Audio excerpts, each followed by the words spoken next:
गइल झर ले बंद करके घर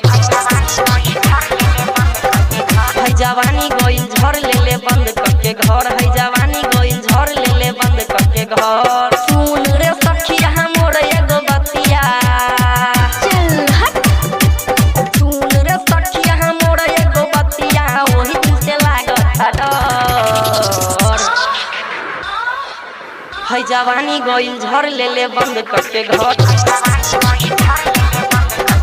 है जवानी गइल झर ले बंद करके घर है जवानी गइल झर ले बंद करके घर।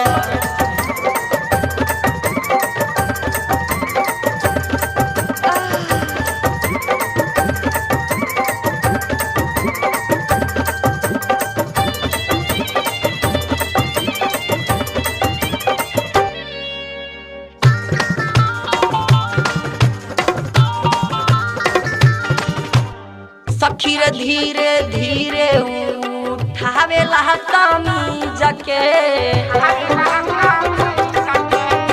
रात भर में कोइले न खेला देल पूरा गीज के कहली जे छोड़े त सटावे लागल मोट हमरो बलमुआ के छोट बारे मोट जब सटहल त फीलिंग उठ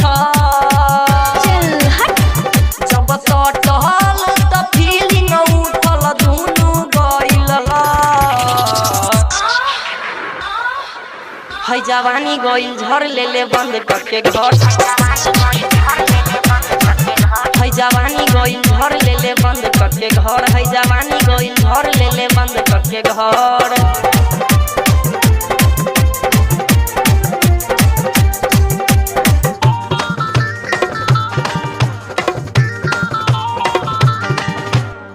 कहली जे छोड़े त लागल हाली हाली करे रे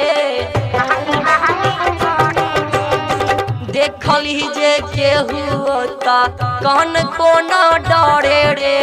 देखली जे इंद्र त बढ़ जाई मन कह दी महेशवा के बारे उगे ढपन हीरो सखी तू ना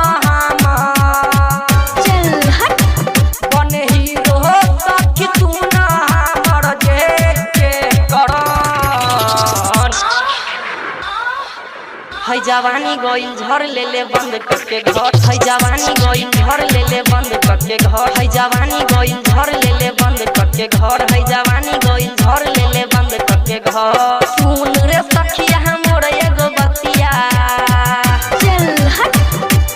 सुन रे सखिया मोर एगो बतिया ओही दिन से लागत डर